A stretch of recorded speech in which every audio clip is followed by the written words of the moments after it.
It's not that dense. With the protons, you have some dense ionization events. In carbon ions, you see how dense it is. Okay, so this is, the DNA cannot escape. DNA double strand breaks, so that's what called this is called a high LET radiation, linear energy transfer. Every step the proton passes through, it transfers a lot of energy. That's called high LET radiation. And a high LET translates into high radiobiological dose, radiobiological effectiveness compared to the radiobiological effectiveness is a comparison with a standard gamma or X-ray radiation, cobalt 60 or 225 keV X-ray beam, and the protons is only, in most of the region, it's only 10% higher, but this can be 5, 6, 7 times higher radiobiological effectiveness. But radiobiological effectiveness is not very well known. Okay, so because it depends on biological property, which has a lot of uncertainties. So because of these uncertainties in radiation biological effective dose, the people don't know what they're giving. So that's why you wanted to minimize that. That's why these carbon ion or other heavy ions are not very attractive. The way the theoretical advantage looks like, the practical advantage may not be there. There may be, if you make a mistake in knowing the actual radiobiological effectiveness, you may damage a lot of normal tissue. Okay, so that's the reason that people wanted to stay safe. X-rays are of course pretty safe, but it's not that effective. Protons are slightly higher, but the RB is not the uncertainty is not that high, but they are still high. In the last lecture, I'll tell you that how we can use that higher LET of protons to make in developing some new therapy. That's what my personal interest. Okay, so that we will talk about it later on. What else I want? Okay, let's forget it. This is carbon, all these things. This is done. This is done. This is done. I don't have to do anything here. Escape. Let's go. This lecture is gone. We will start our new one. Okay. Okay. Now we will do introduction to protons and proton beam production. Of course, you know already how the X-rays are produced. Electrons hits a target, and then Bremsstrahlung photons come out, or from radioactive decay gamma rays come out, or you can have some X-rays coming out from the orbital electrons also. Okay. It works now. Okay. So I can stay here and I can see all of you. Okay. I don't have to stay close to my computer. So what topics I am going to cover, that is outlined in our course proposal. Protons, the history, proton dissociation, how the Bragg peak comes out. Can you all hear me? Because as you can see, as the time goes, my loudness goes down. Okay, because you can see my gray hair. I am an old man. Okay, trying to stay young. Okay, one of the benefits you get visiting institution like this, you see a lot of young and energetic people, so you get energized also. Okay, so that's one of the advantages of coming here. So proton beam diffusion, Bragg peak, spread out Bragg peak. Okay, we'll talk about spread out Bragg peak, then proton therapy, and then we'll discuss our delivery systems. This is for this lecture now. But you already know about proton. Proton is the nucleus of the hydrogen atom. Okay, you take the electron out, you get a proton, and protons are present also in other nuclei. Okay, the proton is a hadron. They work on hadron physics.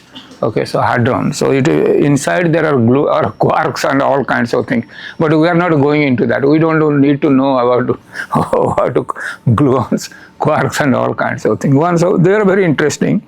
Hopefully someday somebody will use those quark gluon plasma to treat patients sometimes. Okay, that will be revolution. So this is proton, nucleus, hydrogen, mass. The protons are very stable. Okay, they don't decay. They're very stable. Okay, that's the electrical charge. It's a charged particle. What charged particle? Is proton. So positive charge. So those people who work in the proton center, they always deal with positive charge. They always think positive. Okay, so So you see, in our group there are about 13 physicists. Our treatment time starts at 6 o'clock and sometimes at midnight. Okay, so and most of the times we work on weekends because to do the machine QA, patient QA, all kinds of things.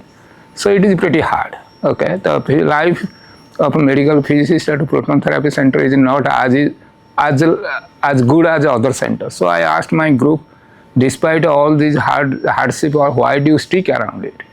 Because we like challenge and the protons keep us thinking positive. Okay, so that's what happens. All right. So this is the proton therapy timeline. Honest, that's Lawrence. I was forgetting about who is the person who discovered the cyclotron. Lawrence. Okay, he treated his mother with the ions, heavy ions he produced from the cyclotron. Okay. Rutherford, he discovered proton. Then the cyclotron is built so that the protons can be energized to high energy. Robert Wilson is the pioneer of proton therapy. He is the person who proposed that we can use protons for radiation therapy treatment. As a Harvard cyclotron laboratory, they started treating patients. Okay, and he was the person who was working in probably Fermilab, and he promised one hospital that he can build a proton therapy center for them. That's at Loma Linda University Medical Center, and that's where the first hospital-based proton therapy center was built. They built a synchrotron, and then they have treated a lot of patients there. Okay, of course, Harvard cyclotron laboratory is the first place where they started treating the patients. Okay. University of California, Berkeley, because they have the cyclotron, they treated the first patient with protons, and after he proposed, and then from 1950 onwards, protons are used for medical treatment. Now it has become no more specialized because there are a lot of proton centers are coming up. When our proton center opened in 2006, we are the 4th center in the USA. Okay, there are centers in outside.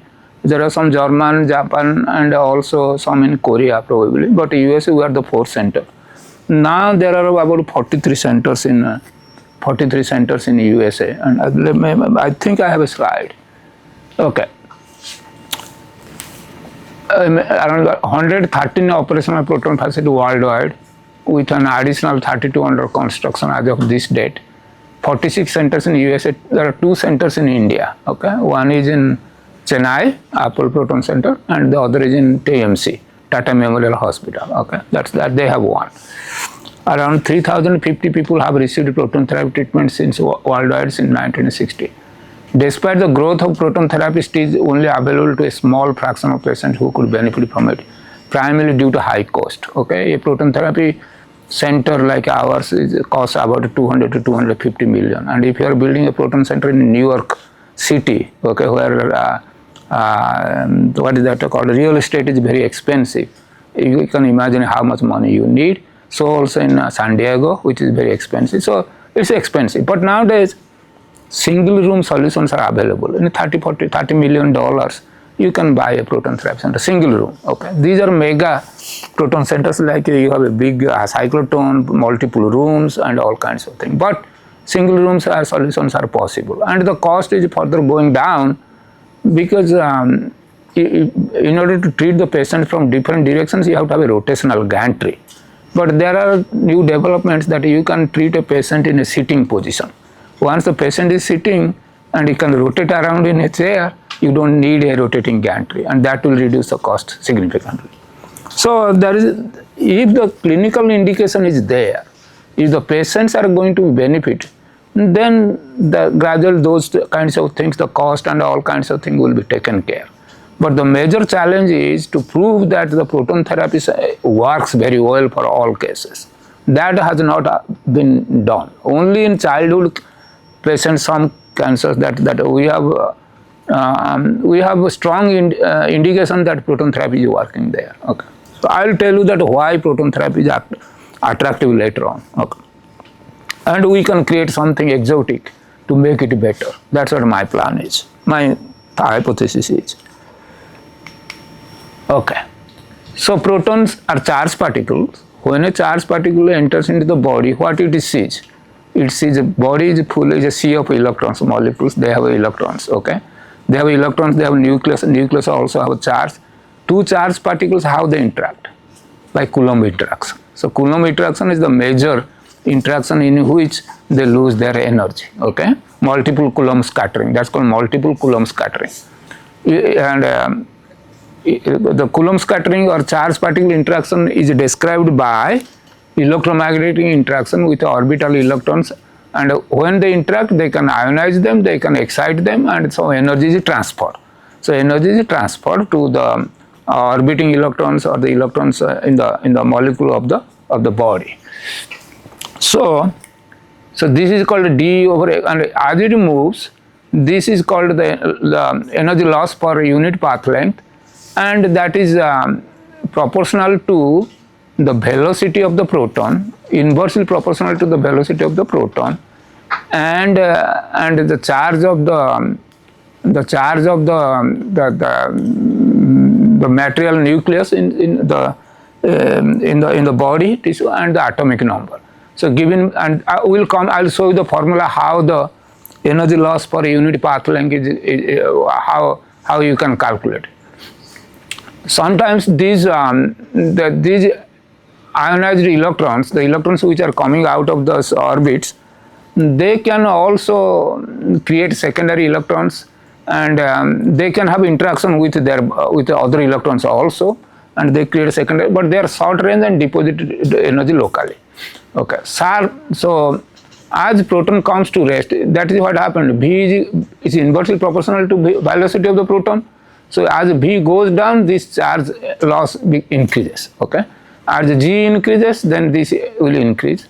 Okay, so that's how this energy loss of the protons can be calculated. Results in the Bragg peak. That is the most important thing, that results in a Bragg peak. And the energy loss is a statistical process, and there is a range that where the range that the how much energy loss, what energy it is going to lose is statistical, has a statistical fluctuation, and this leads to a range straggling or blurring of the peak. The peak is not as sharp as we want, okay, because of this statistical fluctuation of statistical nature of the energy loss process.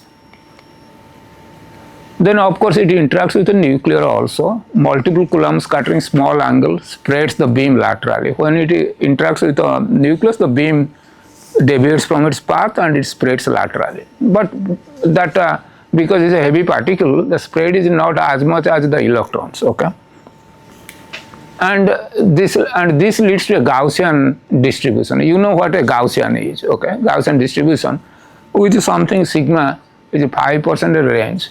Then you have an elastic nuclear collision, that is some large angle scattering responsible for large tail in the lateral profile. And this scattering process is described by something called Mollier's theory. We are not going to go into that. And non-elastic nuclear interaction, it interacts with the nucleus gets excited, and the nuclear fragments are created. And those fragments, they can have their own interaction with the electrons and the nucleus of the material in the body. But they deposit those very locally because they don't have much energy, and this may lead to a larger RB. And also when there is a nuclear interaction always leads to neutron production.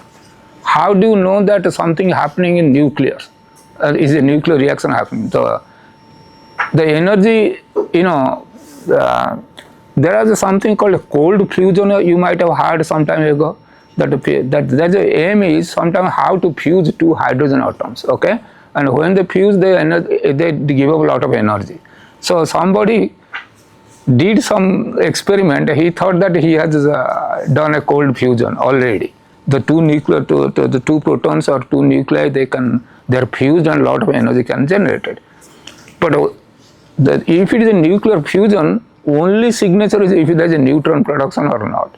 There is no neutron production, it's not a closed cold fusion. So it's not a nuclear reaction. Any nuclear reaction always have to have certain neutrons. So whenever the non-elastic nuclear interaction happens, these nuclear fragments, and they also produce some neutrons. So neutrons in proton beam or a heavy, even in a high energy photon beams, the photon beams when they interact with the nucleus as photon-nuclear reaction, photon plus nucleons, the photon-nuclear reaction also can lead to neutrons, specifically for high energy X-rays, 8 MB beam. So that's why if those of you who are in the clinic, have visited a clinic, if the patient has a electronic device in the body like a pacemaker, then avoid to use very high energy photon beams because that can produce some neutrons and neutrons can damage the pacemaker. Same also that in proton beam, there is some neutrons. Our neutrons are always present in the proton beam. So sometimes when there are patients who are with pacemakers and all kinds of things, we have to be very careful about it and just monitor closely. Make sure that that device is not stopping abruptly. So whenever there is a non-elastic nuclear interaction happens, the proton beam is absorbed. The proton is absorbed and is removed from the beam. So that's why the primary fluence of the proton normally gets reduced when there is a nuclear reaction. But most of the, as I'll show you later on. So at proton energy less than 250 MeV, ionization is the most dominant mechanism of energy loss. So the proton goes, interacts with the orbital electrons are ejected, and they are those electrons, they again go and interact with the molecules that are present in the environment. They create free radicals, and those free radicals and go and damage the DNA strand. Okay, so this is an indirect damage of the DNA. That the proton is not directly damaging it. Proton is creating, is responsible for getting some electrons ionized, and those electrons are interacting and they are creating free radicals. Mostly that is called reactive radiation species, radicals, hydroxyl radicals, all kinds of, that's all known from radiation chemistry. So those go and they damage the single strand or double strand of the DNA. So one thing you have to remember, that ionization is the most dominant process. This is the cornerstone of proton therapy, that ionization that leads to that ionization is the most dominant process in the energy deposition of the protons. And this is the equation which gives you the energy loss per path length, per any distance, per unit path length. So this is the formula, and it depends on the energy of the and path length, proton charge, and the electron density. This is of course the electrical that dielectric constant, and proton velocity, electron mass, and that is the mean. Okay, is the mean ionization potential of the molecule, and that depends upon the G of the atom. Okay. So the mean ionization potential of the atom from which the electron is being ejected or ionized. So and beta is the V over C. So this is the formula. This is derived by Bethe and Bloch, and this is used to calculate dx from fast-spin spools. So any simulation or any treatment planning, they can calculate the energy loss from this formula. But most of the times that is the dose deposition is calculated from measured data. Okay, measured data, you model the beam and then calculate. Nobody does a beta Bloch calculation inside the treatment planning, except that if you are using Monte Carlo method. I will come to Monte Carlo method later. At low energies, very low energy, nuclear stopping dominates. At high energy, electron stopping dominates. Material property, the electron density and the nuclear density of the material, high atomic number. That if you have higher G, then there is more energy loss, as I showed you in the formula, simple formula. Greater energy loss with longer path length. If the proton is traveling too much inside the medium, they will lose more energy along the path. Straggling. Energy loss not a uniform process. Energy loss straggling refers to the fluctuation in energy loss experienced by different protons in the beam, leading to a distribution of energy after passing through the matter. You start with a monoenergetic proton beam, but at the end that beam is no longer monoenergetic because of this interaction with the material. So with that, the energy loss is an average value. Okay, for a given path length, the energy loss and ionization fluctuates. For a given energy loss, the path length also fluctuates. So this is called straggling. Okay, so with this straggling, then what happens is this is different energy beams. So you can see the higher energy beams. You see the peak because they travel too far inside the medium, about 300, about 30 cm or so. So that's why they have much more energy straggling, and then the peak becomes much more broader. Okay, so but low energy beams, when they travel through a small distance, their peak is much sharper. Make sense? That's called energy straggling. I mentioned before that as the beam passes through material for longer depth, they have much more fluctuation in the energy, okay, and the path, and the beam no longer is as pure as monoenergetic as it started. So it becomes polyenergetic, and in that case the Bragg peak gets little blurred here, which is not bad. For our purpose. The purpose is to treat a tumor. The tumor is not that a point or that thin. So we have to eventually use this beam to irradiate the target. You have to spread it to conform to the thickness of the depth of the target. So if this happens naturally, which is not that bad. Okay, not that bad. Eventually, we try to because. Let me show that. We try to spread this by artificial means also. Okay, so this happens naturally, it's nothing bad. Okay, so long as the important feature is what? This drop. If this drop is sharp, then you have that's what you need from the proton beam. That is the longitudinal penumbra that I mentioned earlier. Okay. So eventually you have to spread the beam. How the beam is spread? You take the Bragg peak of different energies and then combine them. Then you will eventually get something like this. Okay, but at what cost? Once you combine them, you see that at the entrance doses are much lower in these cases in pristine or single energy beams. Okay, but now you combine to do a spread out Bragg peak. What happens? The entrance dose goes up. Once the entrance dose goes up, so the tissue or organs at risk which are proximal to the target, proximal to the surface of to the entrance surface, they will get higher dose.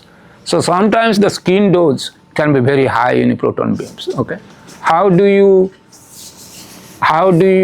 mitigate that the skin dose? You don't treat with a single beam, unless and otherwise you are treating to a low dose. That the dose is kept under the tolerance of the skin. Otherwise, you do multiple beams. Try to spread the beam so that the total exposed skin is getting the dose under the tolerance. Arc therapy is better from that point of view. If you do arc therapy, you are spreading the entrance dose to a large volume. Small amount of a normal tissue, small volume of a normal tissue can take high dose. That is a biological experimental fact. So that's what we exploit. Okay. Okay. So then you can. That is the beam direction spread in the longitudinal direction. Bragg peak is in the longitudinal direction, and so why we have this longitudinal penumbra? Because after some time, protons are gradually losing their energy as they pass through, and at the end they lose large amount of energy, and after that they have no energy to go anywhere. So proton stops. So because the proton stops inside the medium, that's why you get this sharp penumbra. Okay. So if somebody asks that what is the difference between photon and proton, photons don't stop. Photons, they get out of the body. That's how you can use the photon beam to take a radiograph of your body, to do CT scans. If the photons would have not been existing from your body, this would have not been possible. Similarly, if you want to do a proton radiography, or if you want to do a proton CT, how would you do it? because you have to have the protons exiting from your body, so you have to have very high energy beams. So that is an area of research that sometimes people deliberately ask for very high energy, though you don't need them for therapy, but you need for doing proton radiography. Okay, so you can get the images of the proton, where the protons are stopping, all kinds of things, the proton stopping power that you can determine directly. I will come to that later. Okay, did you get a clear idea what the Bragg peak is and what the spread out Bragg peak is? Okay, protons, when the charged particle moves through the medium, they gradually lose their energy by ionization process, and as they move through the medium, their energy reduces because they are losing energy. They cannot retain that energy, and at the end, when the velocity becomes very small, because the rate of energy loss is inversely proportional to the square of the velocity. As the velocity goes down, then suddenly a lot of energy is being released, and that leads to a Bragg peak. And because of the energy deposition process is a statistical process, and there is a fluctuation, so that's why the energy, even if you have a monoenergetic beam, as the beam is going through the medium, that energy gets blocked. The energy becomes polyenergetic. It becomes a polyenergetic beams. The energy becomes E plus DE. Some additional low energy protons are added to the beam. That's why the peak is not that sharp. Okay, so that's why that blurs the Bragg peak. The blurring of the Bragg peak is higher for high energy beams because they travel through a larger distance. And then after that Bragg peak happens, there is not much energy left to the protons. The protons stop. So only thing is that after the proton stops, there is no dose. Anything that is located beyond that range of the proton beam don't get much dose. That is the advantage of a proton beam. Okay. And of course you have a lateral penumbra also, but that lateral penumbra is not coming from the beam that is extracted from the accelerator. We will see that, because that beam also comes very narrow, as a very narrow Gaussian. Okay, so you have to also spread that beam in order to treat the target of any particular targets of any of some finite width. Okay, so that we will see how we are going to achieve that, to spread the beam laterally also. So this is what happens here. The beam that coming out is very coming out of the accelerator has a very narrow width, so narrow profile here, and depends on the low energy protons. They spread more. Their profile is a little bit much wider, but high energy beams don't scatter that much. So that's why their peak is much narrower. So they have to be spread out by some means. You can also combine you can put that proton beam at different locations, and you can combine them to create a usable beam, a large field size. You can combine them to create also non-uniform beam if needed, and all kinds of things. So what happens is eventually you have this sharp fall-off in the longitudinal direction also, either of the single spot of the proton pencil beam, of the spot that of the beam pencil beam that's coming out of the accelerator, or you combine them to create a broad beam. There is a lateral penumbra also. These lateral penumbra combined with the longitudinal penumbra helps you to reduce the dose to the organs at risk. That's all it is there. Okay. Photons, you don't have the luxury of this lateral longitudinal penumbra. In protons you have longitudinal penumbra. So two messages: protons stop. They have a finite range. After they stop, there is no dose. That leads to a longitudinal penumbra. So in addition to lateral penumbra, we have a longitudinal penumbra to use to spare the organs at risk. Okay? Remember this much. All other formulas and all kinds of things are okay, but you don't have to think about too much about it. So what are the features of therapy proton beams? This is true for only monoenergetic beams. Relatively low entrance dose, high peak to plateau ratio. Okay, let me explain you that one. In this case, you see this is the peak dose and this is the entrance dose. This is the peak and this is the valley dose. So you have a higher ratio, but that is only for monoenergetic pristine beams. But for spread out beams, that's not there. So if you compare, I think I should have comparison slide. We will come to that one. If you compare with photons, for high energy photons, this is the high energy photons. Okay, you have a lot of skin sparing. Okay, because there is a build up region in photon beam. As the energy increases, the peak of the dose deposition gradually moves deeper and deeper. Like say low energy X-rays, it's at the surface. You go to cobalt 60, it's about 1.1 or 1.2. I don't remember exactly. If you give to 6 MB beam, it's about 1.5. You go to 18 MB beam, it's about 3.5. So photons have a lot of spin scaring, high energy photons. Protons don't have. Protons only monoenergetic beams if you use, but eventually beams are combined. So naturally there is not that much of skin sparing. But if you design a method that you only irradiate the monoenergetic beams from arc kind of a thing, there are a lot of skin sparing can be achieved. That is the new area of proton therapy, how to use arc therapy for monoenergetic beams. Any questions so far? Okay. I'm not asking you questions because I'm assuming that you understand everything. I take the benefit of doubt, okay, to sleep well in the night. That okay, you came here, spent time, you got something from me, okay. If not, then don't come tomorrow. It's okay. You can do better things, okay. There is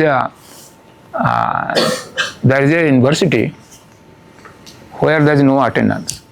This is for graduate school. The professor is judged how many students stay towards the end of his lecture, okay. So if the lecture is not going well, the students gradually drop out. They do other things, okay. So it's okay. You don't have to come if you are not getting anything. Time is precious. Use it properly, okay. At least you can sleep, etc. So sleep is the most enjoyable state of for human beings, okay. And in the modern world, you try to sacrifice a lot of sleep to keep up with your demands of life. So if you don't have anything to do, at least sleep. Okay. How the protons compares with the photon we have already seen. Protons stop, photons don't stop. Proton dose at depth target is greater than dose at surface. Of course, what happens is, this is true. In X-ray beams, you treat at a depth where the dose is falling, but in protons that the dose is maximum at the target. Okay, that's true. Okay, then let's discuss some concepts now that which we will be using later. This is called a linear energy transfer. Okay, this is dE over dx. It doesn't contain any nuclear component. It is just the electronic energy transfer loss by electronic mechanism for a unity path length. Okay, restricted LET.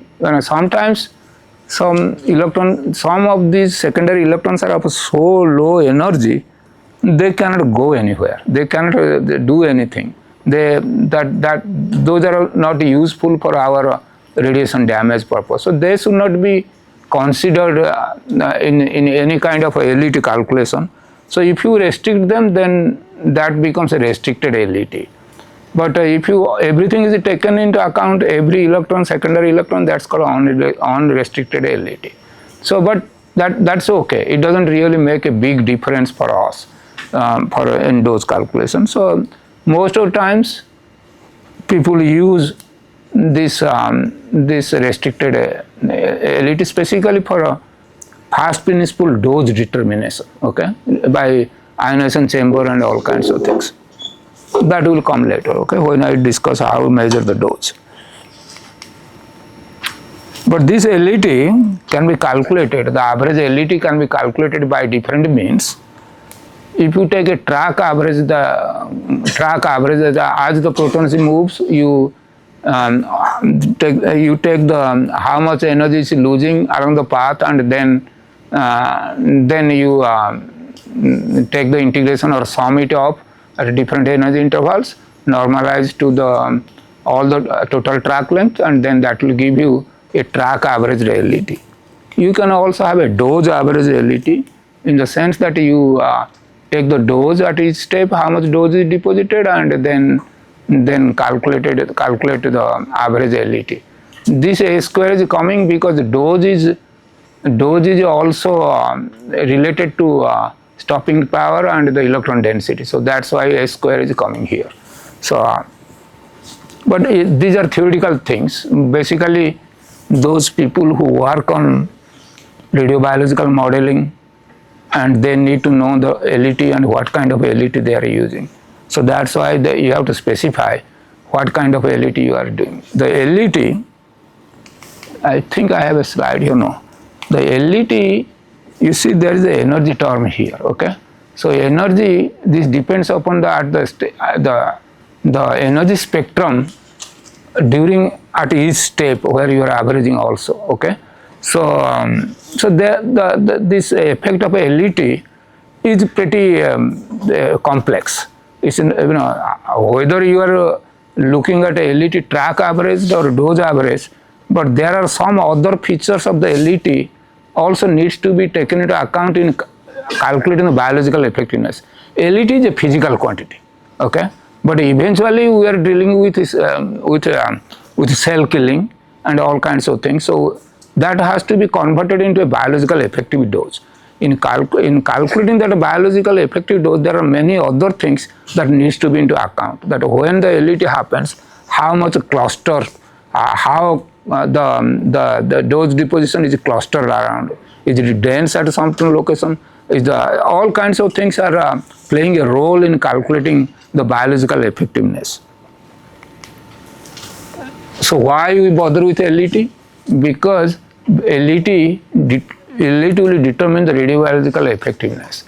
So what is radiobiological effectiveness? Radiobiological effectiveness is the dose you require for protons to achieve the same kind of a cell killing as the reference gamma ray or X-rays, okay. That is what is called RB.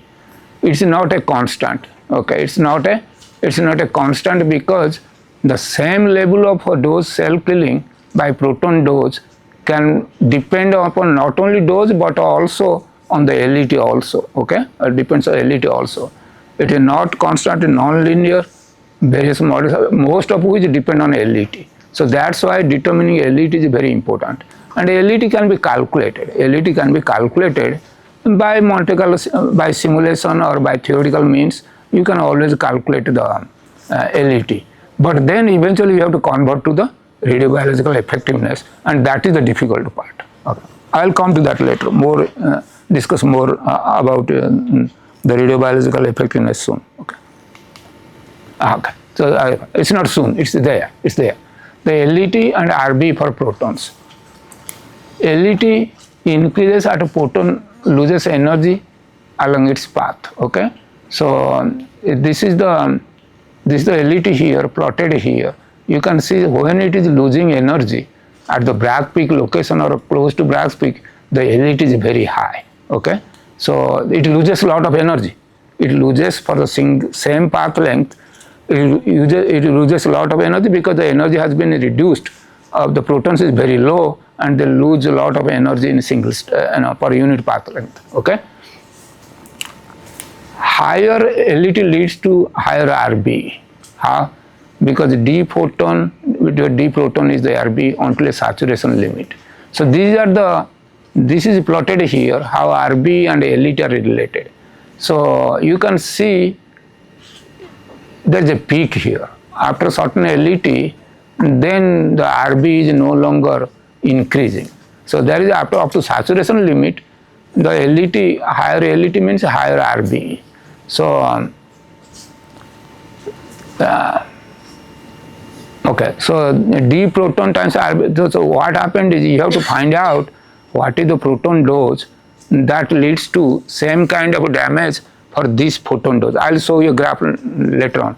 No RB data from clinical trials, but what happens is because of this uncertainties in the biological parameters, the RB is mostly determined from cellular experiments. Okay, you take a cell line, irradiate with some different LED proton beam and see how much cells are being killed, and you see that how much dose you need for photons to achieve same level of cell killing as that protons, and from there you determine the RB. But inside the body there are many complex biological processes that takes place, so that the radiation sensitivity is not same as that you see in the cells. So the RB that you get from cellular experiments may not be valid to be used in a patient treatment or determine the biological effective dose in patients. Okay. Here is a question for you. Okay. Why is RB higher for a high LET radiation? Okay. There is an answer to that question. I am not expecting you to answer this. I am answering it. Ionization events along the track are separated by hundreds of nanometers per photons. I showed you a curve last time that very sparsely ionizing photons are X-rays are very sparsely ionizing radiation. Proton has some kind of some dense ionization possible at a high LET region. Carbon ions creates very large, high, dense ionization, much more densely ionizing. So that's why for high radiation, the ionization events takes place in a nanometer separation.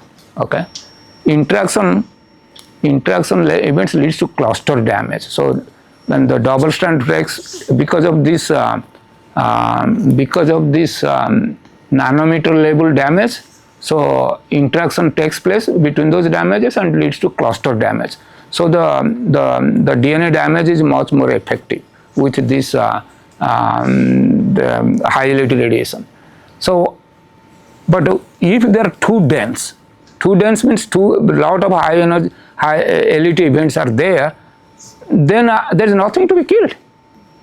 So you have more LET, more dense, there is nothing to damage. So already all the damage took place with up to certain level of LET.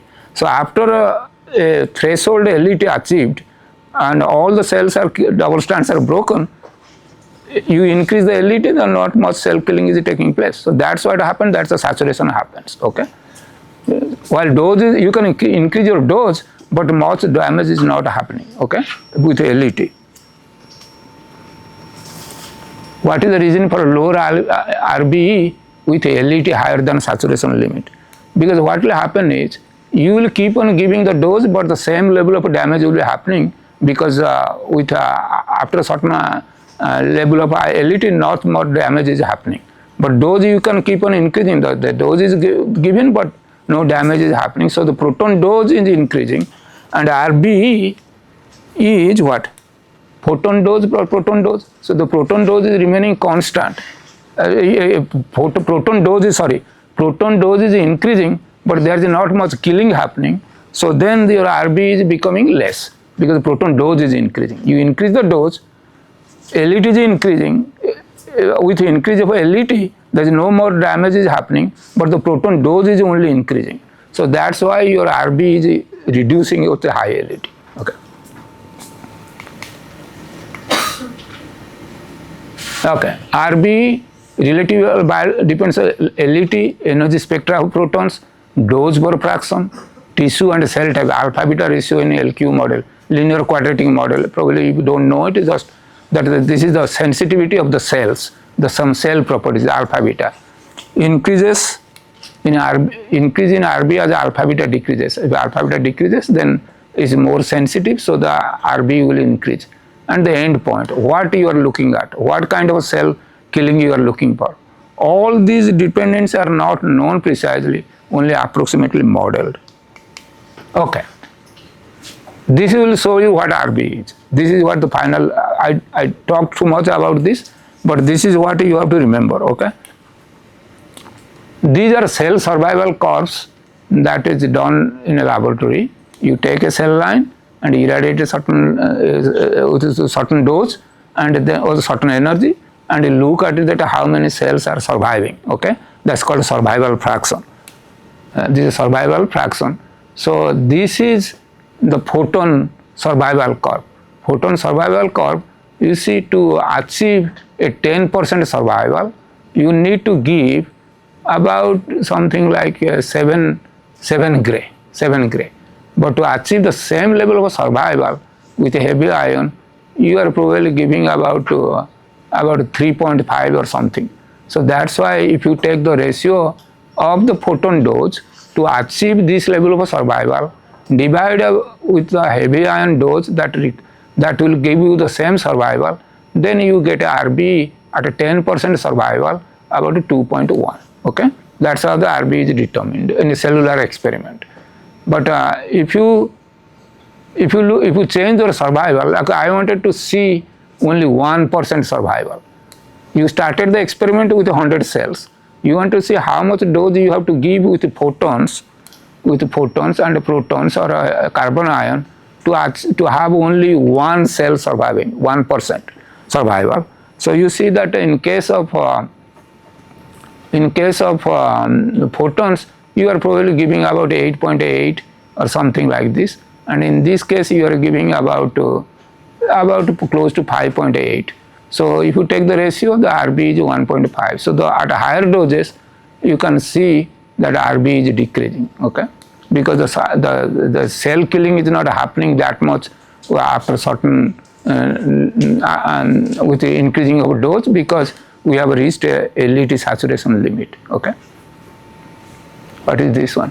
So these are the experiments with different alpha beta value. So that's why they have calculated that what is the RB, because the RB, I think I have a formula. I'll come to that formula. Let's see. You can calculate RB using some kind of a formula here. This is a model, and that depends on LET and the radiation sensitivity of the cell. That's called alpha beta. That's called a linear quadratic model, in which the cell survival is described by a linear term and a quadratic term. Okay, the alpha is the coefficient of the linear term and beta is the coefficient of the quadratic term. This dose survival is equal to minus alpha d plus beta d square. Okay, that is I assumed that you know that. This is this is from radiation biology lectures and course. Have you ever any of you taken radiation biology course? If you have taken the radiation biology course, then you know what the cell survival curve is, what is alpha beta and all kinds of things. Okay,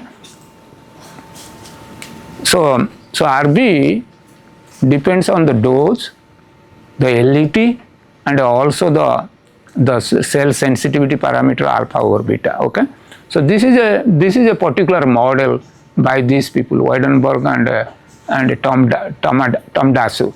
Okay, so there are many models, because these things are not can be derived from fast principle, because this alpha beta, mainly the alpha beta. The LET you can calculate. LET is a physical quantity, you can calculate very accurately. Of course, then you have to decide what kind of average LET that you are going to use. So there's from all those things, the RB, only thing you can remember, the RB dependence, we know that they depend upon dose, LET and alpha beta. How they depend is not known. So in heavy charged particles, or specifically protons, the biological effective dose has certain uncertainties. We can only approximately know it. Okay, we'll discuss it, that what are the uncertainties in proton beam therapy. RB is one of them. Let's go back. Well, okay. So that's what happened. This graph here is given for different alpha beta. So that shows that how it changes. The RB changes. So we treat patients with a spread out Bragg, because this is your tumor. You wanted to spread the beams to cover this with a uniform dose, and this is your LET, and then you see the LET is also changing, So as the LET changes, the RB will also change. So this is a physical dose here. This is a dose, physical dose. So if you take into account the LET here, change in LET, and the biological property of the material that you are irradiating, then this biological effective dose will not look like this. How will it look like? The biological effective dose will look something like this, okay? Because at this point, the LET is high, the RB is high, this dose will increase more. And here, as you see, in this case, here the LET is not that high. So in this case, that probably at the entrance the RB is low, and as you move in towards the black peak, here the dose follow-up region, the RB, the LET increases, so also the RB. So naturally, you can see at the peak where the LET is high and close to the black peak, the RB can be much higher than the here, and from here also. So this is a very important finding, because this is what we wanted to exploit in the proton therapy. How? Because RB is higher, maybe we can give higher radiation to the tumor, so that dose we can give selectively higher dose to that part. Okay, and whereas the critical organs will be located here, the RB can be lower. Okay, so that needs to be exploited, but that's not done till now. Till now, what happens is written here. Experimental data are too diverse to give you that exactly what RB to use in clinic, because all these RB data are from clonogenic cell experiments. As I mentioned earlier, the cellular system does not really replicate what happens inside a human body. Human body is very complex. If you eat too much, the biological property of the tissue changes. Okay, I'm not telling you just because I'm trying to tell them to eat less or not, but this is a biological experiment at our center. There is a group who are looking at that what are the things that is affecting the effectiveness of a certain treatment, and they found that those mice, those who are deprived of food, they don't eat too much, they do very well. Okay, they do very well. So that is what happened is all those things, and how the body's immune system is, all kinds of things. So they determine the sensitivity of the tumor cell killing and a normal tissue complication. So that's why the experimental data from results from cellular experiments may not exactly be transformed or be used for analyzing the clinical outcome data. You have to take the clinical outcome data, from there do some modeling and try to figure out. But those are very difficult things, because when we treat the patient, we try to reduce the risk of any kind of organs at risk, the toxicity and all kinds of things. So naturally, the data you are looking at are very safe data. So how do you know that what is the extra dose you have given to the organs at risk? Because you have been so conservative that you have not given much dose to the organs at risk. So naturally, the clinical outcome data are not that useful, but eventually that's what guides us. You look at it, certain patients, and see by doing certain kind of treatment delivery how they look like, and learn from there, and use whatever you learn, some other metrics you develop and use them. That's what the goal is. Now more and more patients are treated with protons, we have more patient outcome data, and we can learn from there. Okay, there have been papers published that when you see there is some high LET distribution inside the brain, some kind of abnormality, imaging abnormality are seen. So then people started thinking, hey, don't give high LET dose to these organs. So we try to use them, something like that. But it's not very precise. Where we stand now? What else? Proton range. Proton range is calculated with a continuous slowing down approximation, and is a close estimate of the average path length a proton travels in a medium before coming to rest. And this is calculated by take by this expression. You take the energy loss and divide it by stopping power, and then you calculate this is the average, or you can convert it to a summation and calculate this average path length.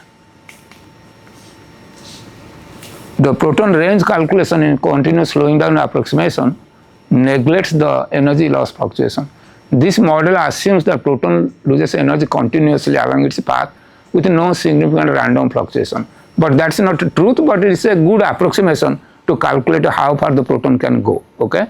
So we need to know, because when we are evaluating the patient with the protons, we want to see how far the protons, what is the penetration depth. So we have to have a way to quickly calculate those. We'll do some exercise how to calculate those doses. There are people who have already created a table for us. We go and look at it and see this time what is the continuous flowing down approximation range of the different energy beams. Okay, we'll do some exercise, 5-10 minutes exercise sometimes when we have time.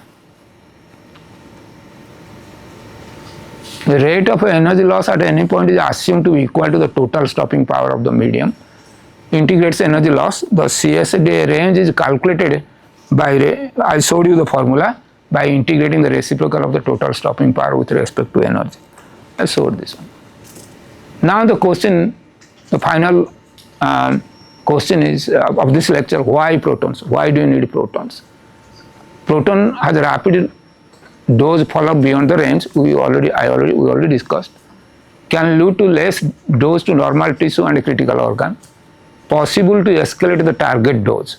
If you give less dose to organs at risk, then you have opportunity to increase the dose to the target. Increase the dose to the target leads to higher TCP, and less dose to the normal tissue leads to lower NTCP. So there is a therapeutic gain. There is a therapeutic gain. Patients can tolerate better combined therapy. So what has been seen is those people who get chemotherapy, and if you give them photon irradiation and if you give them a proton radiation, it is seen that people who receive proton radiation, they can tolerate the chemotherapy better. The toxicity of a chemotherapy is less. Can you imagine why? Because one of the goal of the proton therapy is to reduce the dose to the normal tissue.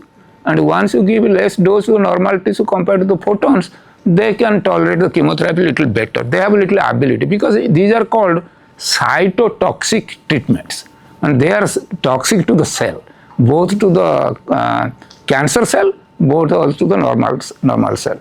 If you reduce the cytotoxicity of one modality, you can naturally the other modality, the cells can tolerate a little bit more of other modality. So this is one of the advantages of a proton therapy.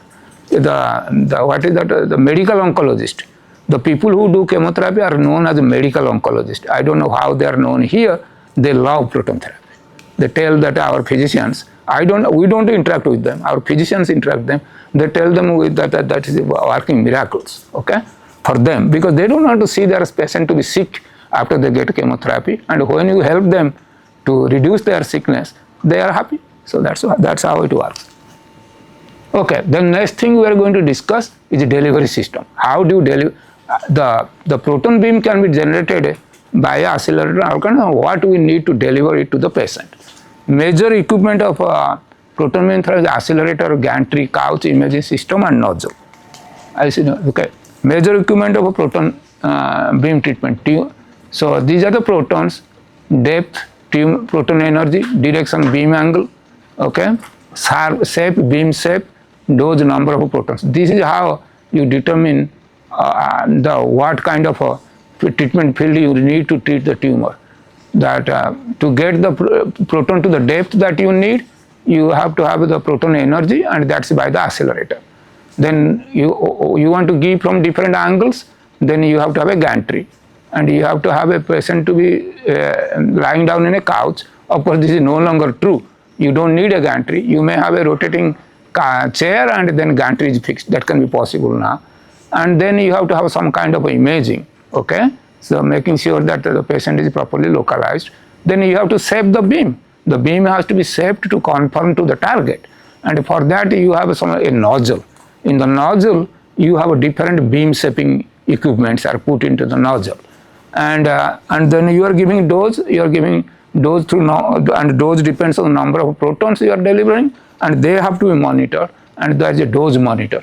So the major equipment of proton beam is accelerator, gantry, couch, and DR imaging to localize the patient, and the beam shaping, and also beam monitoring. Okay, these are the major equipment. We'll stop here. I think I am at the last.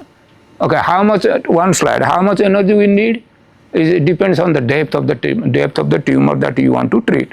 So about 300, it can go up to here 250, about 40 cm of kind of, this is without anything in the path of the beam. Let me see what is next. What is next? Okay, I'm on the last slide for this talk. Major components of proton therapy machine: particle accelerator, beam transport system, gantry, nozzle, couch, imaging system, and treatment control system. Of course, you have to have a computerized treatment system to control the beam, to stop the beam, okay, whenever you don't want to treat. Okay, so we'll come to lecture 6. I finished 5. So we'll go to lecture 6 next time after. What time is now? 11:33. So we'll meet at 12. Okay, 12 to 1. And then we go for lunch. Okay? If you are hungry to generate them. So it requires a lot of energy, a lot of equipment. That's why it's expensive. So we'll do cyclotrons and synchrotrons. Those are the two machines that are used for accelerating, for energizing the proton beam that's used for therapy. What are the machine components? Then we will talk about passive scattering proton beam and spot scanned proton beam. Passive scattering proton beam was the major treatment planning modality for about until about 2008 or 2010. After that, things changed. Everybody wants to go to spot scanning proton beam. That we will see why. Will come out. Some in our place we have a machine from a Japanese company, Hitachi, and we have two physicists. They are very much well trained in accelerator physics. So they are the interface between the clinical physicist and the people who take care of the machine. Dr. Yoshifumi Hojo is one of my colleagues. He is the expert on accelerator components, all kinds of things. So while I was coming to give this lecture, I asked him to give me some slides. So he provided all those slides. So a lot of things are from him. So instead of putting his name in every slide, I'm telling that these slides doesn't belong exactly prepared by me. I borrowed from him. So this is a typical delivery system. It's not any particular delivery system, but this is a schematic diagram of a treatment planning system. You have an accelerator here, either a cyclotron or synchrotron, which we'll discuss. And then there is a beam transport system. The beams are coming into different locations where the patients will be treated. And they have some kickers here which will send the beam. And this is probably a fixed beam, not a rotating beam. So you have multiple rooms. So the beams are kicked into the treatment room, and then this is a gantry, a rotating gantry, and there's a couch. That's where the patient will lie and the beam will be delivered. So major components: beam production, beam transportation, and beam delivery system. Okay, those are basically. This part is from the manufacturer. Manufacturer gives you a cyclotron or synchrotron, depends on why you choose. That choice depends on the people who are building the center. Okay, both systems can do the job. There is some benefit in one and some benefit in other, and there is no perfect system. But the cost is a factor also, and also the size of the facility that you want to build. So based on that, you decide whether you want to have a synchrotron or a cyclotron. Once you decide that, then all these things are decided. Okay, so let's see what's next. You already know from our physics knowledge that the force that both the electric force and magnetic force, they move the particles. Okay, they provide the electromagnetic force here. That depends on the electric field and the velocity of the particle and the magnetic field that you apply. and force is mass times acceleration. So the acceleration is then becomes q over m, and this one, and this q over m is the particle property that determines how the particle is going to be accelerated. And of course these are applied things, that's the magnetic field and electric field are applied, and the particle gains some gains some velocity and kinetic energy, and that's what it carries to the patients and then delivers it. So it's energy transfer. Okay, it's energy transfer from the production machine to the patient's body. And what is dose? I forgot to ask you that fundamental question. What is dose?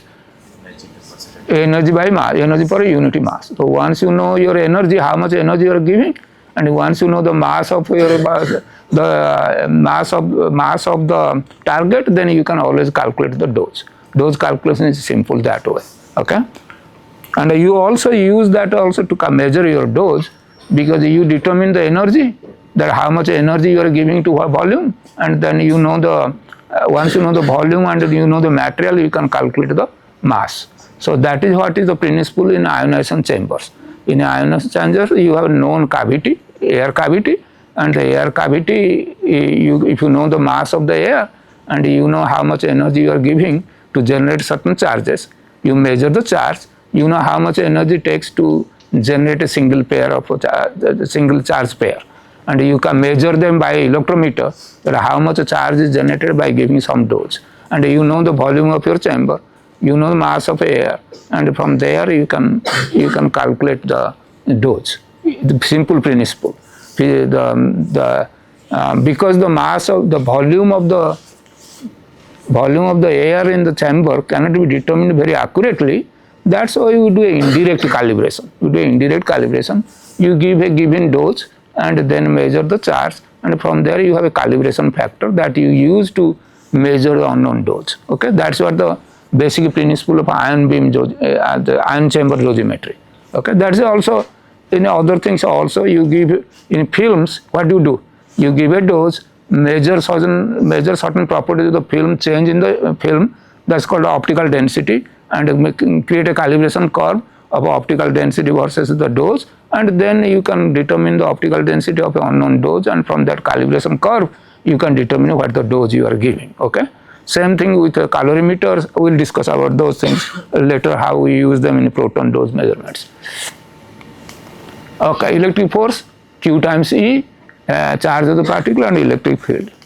And electric force changes the particle speed. Okay, it's just that's very simple. And electric force doesn't depend upon a particle speed. It is just but it can change its speed, but it doesn't depend upon the speed of the particle. The electric force. Magnetic force depends on the speed of the particle. But it cannot change the speed of the particle. The magnetic force also cannot change the speed of the particle, but electric force can change, but electric force doesn't depend upon the speed, because electric force gives some energy, and that's why the particle gets accelerated, and magnetic field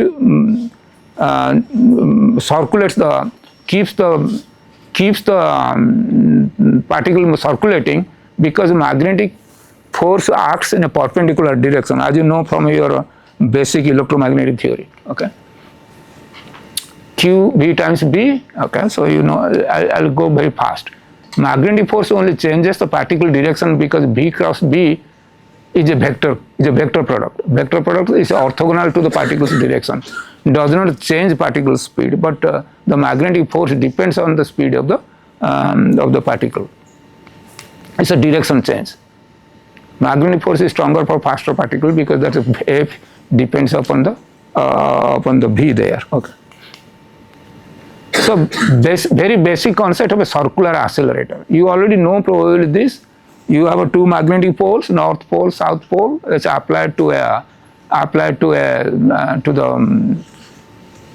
perpendicular to the particle's orbit, and then you apply radio frequency electric field, and that electric field moves the particle around, and the magnetic field keeps them in that circle.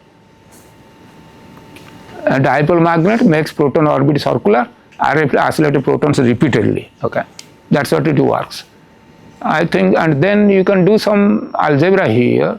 So the centrifugal force, the centrifugal force keeps the particle in the orbit, and then you can have this balance here is in equilibrium q times bb mv square r. Then it gives the orbit radius as like this equation. Then how much time it takes to go through one circular orbit. So you can determine 2 pi r divided by this. So from there you can calculate the revolution time. It depends 2 pi over m over qb. Orbit expands as the energy increases. Okay. You see here as v increases, this orbit increases as v increases here. Okay. Revolution time doesn't depend on energy. Revolution time doesn't depend upon energy because there is no v term here. Unless mass changes. If the mass changes, then the revolution time will change. Okay, how the mass will change? Mass change happens because of relativistic principles. Okay, as the speed increases, there is a mass increase because of relativistic Einstein's relativity. Okay. Cyclotron frequency is given by this. For 1 Tesla magnetic field, that is calculated as this one, the QB for protons Q charge and B applied and mass we know, and we can calculate cyclotron frequency. Okay. These are simple algebra. So let's look at some of the cyclotron configuration. See? Basic idea of a cyclotron. You have two Ds here. Okay, 2 Ds here, and the particle, a ion is injected into here, and then an electric field is applied that moves them to the other D. Then there is a magnetic field. The magnetic field keeps rotating this one, and then as it moves, the radius changes. As the radius changes, so it keeps on moving and moving and moving. And as it is moving, energy increases. Then at certain stage, you just wanted to kick it out. So that's why you get a accelerated proton with certain energy that depends upon the applied electric field and also the orbit of the orbit to which it is circulating. Okay, that is the basic idea of a cyclotron.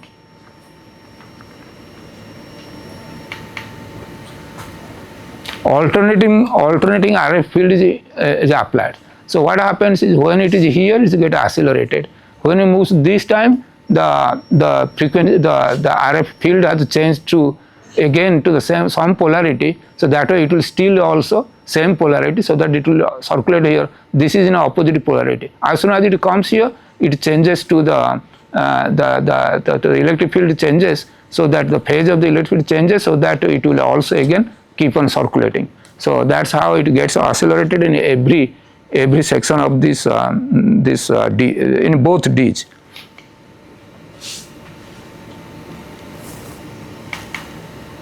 As a magnetically uniform, protons then started with the accelerated phase RF always come back to the gap in the same phase. As protons, they started with the accelerated phase RF always come back to the gap in the same phase. Okay. Protons in accelerated phase continue to accelerate until they exit the Ds. That's what I have discussed. Okay. Let's see what it is doing. Okay, it's showing it here. Okay, it moves, then it is kicked out. Okay, that we saw that one. Okay, let's go back.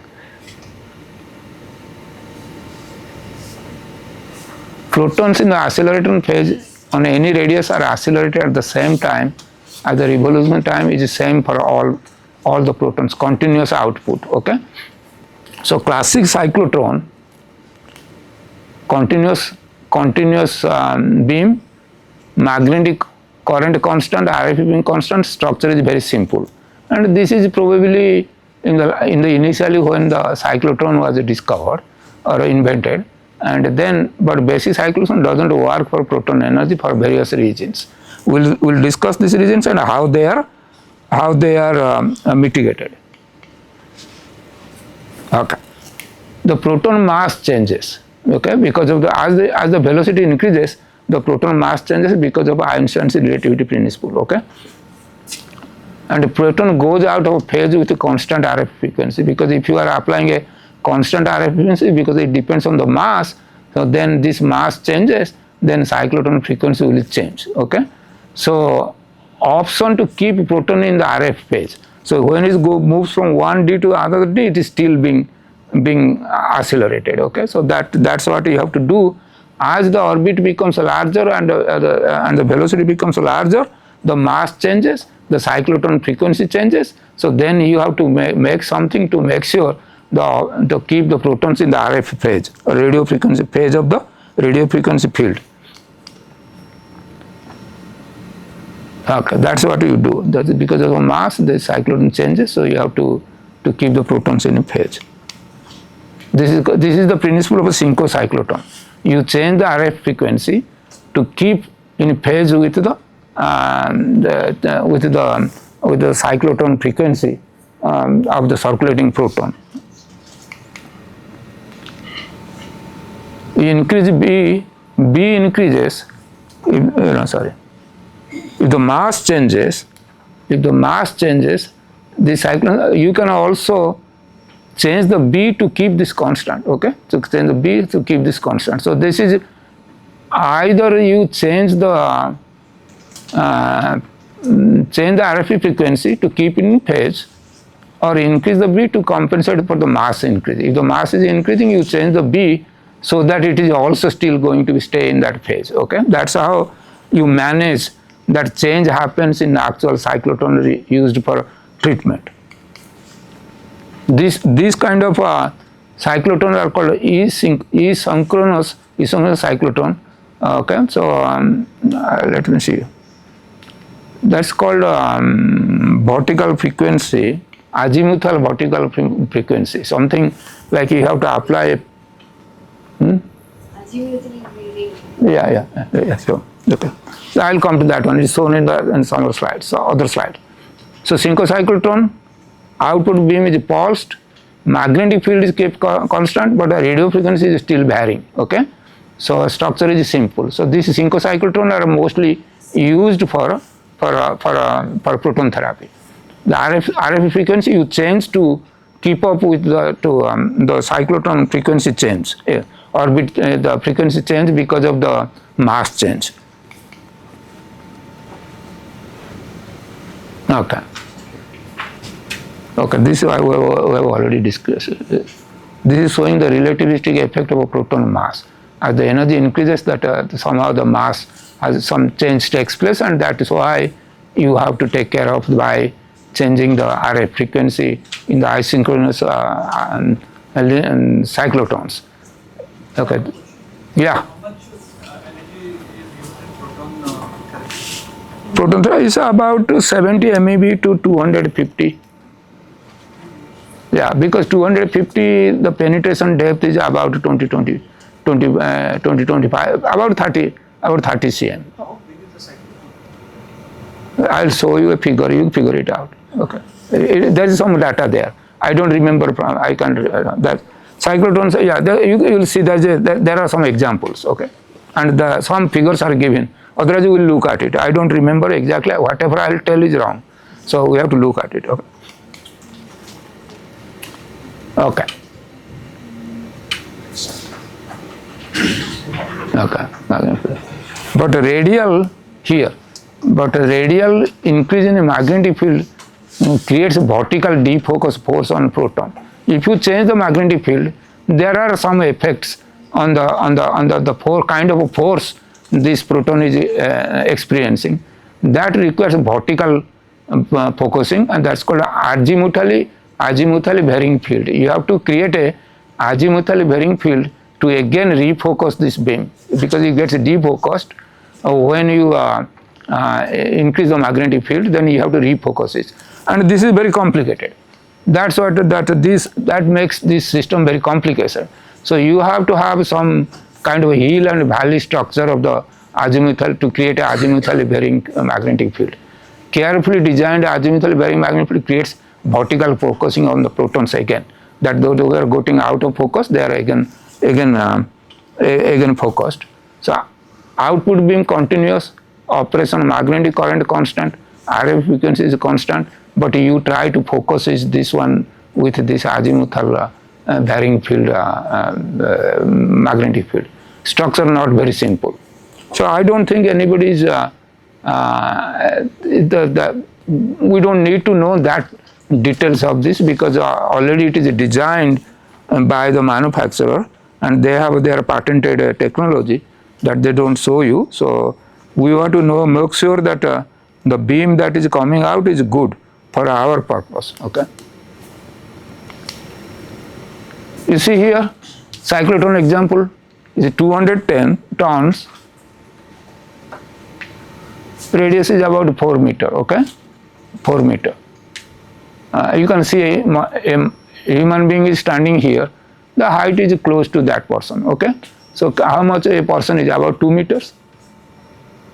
How long is a person normally? Meter wise, I know it's 6 feet, kind of 6 feet. So this can be 10 feet. But I because in America they use feet, I am not very much used to meters. Okay, so the diameter is about 4 meters. So it's about 2 meters high. This is ion source for cyclotron. Hydrogen, there is some hydrogen interline, then there is a filament, then slit for ion extraction. Because here you have a plasma chamber. In the plasma chamber, what happens?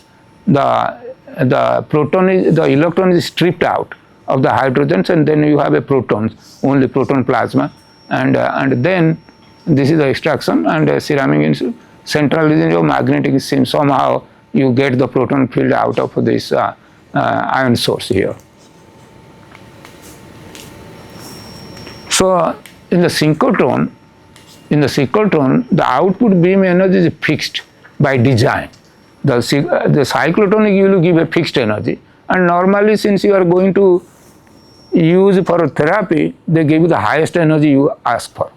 Then all the patients don't need highest energy, so then you have to a way to degrade the energy. So that is done by a degrader. Degrader is a material that is placed on the path of the beam, so that it will reduce the range of the beam. It will absorb some of the energy of the protons and reduce the range of the beam. But then once it passes through that degrader, the energy is no longer pure. The energy is also becomes polluted, or you get this becomes polyenergetic beam. So you have to make sure that which beam you really want. So there is something called a energy selection system, and so in the energy selection system, what happens is there is some kind of a mass spectrometer type of thing. So that what will happen is it can detect that where the different energy particles are, and then only select throughout all the other particles, contaminated protons with different energy, and through the slit only pass the energy you want. That's why called as energy selection system. Okay. Where is the energy selection system? Okay. It is described here. Okay, here is. The mass spectral system consists of bending magnets and beam slits. Okay. I think I put a note here. I'll read it for you. In an energy selection system, the double band achromatic section works by the bending magnets to separate the beam of particles by their energy and then focusing them, while the slits then act as a collimator to select a narrow range of energy, discarding particles with too high or too low energy. The beam passes through a degrader to reduce the initial energy. Okay, causing I already mentioned it. When it passes through the degrader, the beam gets contaminated with low energy and high energy beams. The beam is no longer a monoenergetic, it's a polyenergetic beam. So in order to get the energy you desire, there is a bending magnet system which separates the beam according to their energy, and there is a slit which is moved only to the energy that you desire. So in that way, if you are, suppose you started with a 300 MeV beam, okay, and it passes to the degrader, and you are looking for a 200 MeV beam, then that after passing the degrader, Some of them may have a 210, 220, 190, 170 and all kinds of things. But just like a prism you put, in the prism you get the colors separated. Similarly, you put something a magnetic spectrometer, so that way the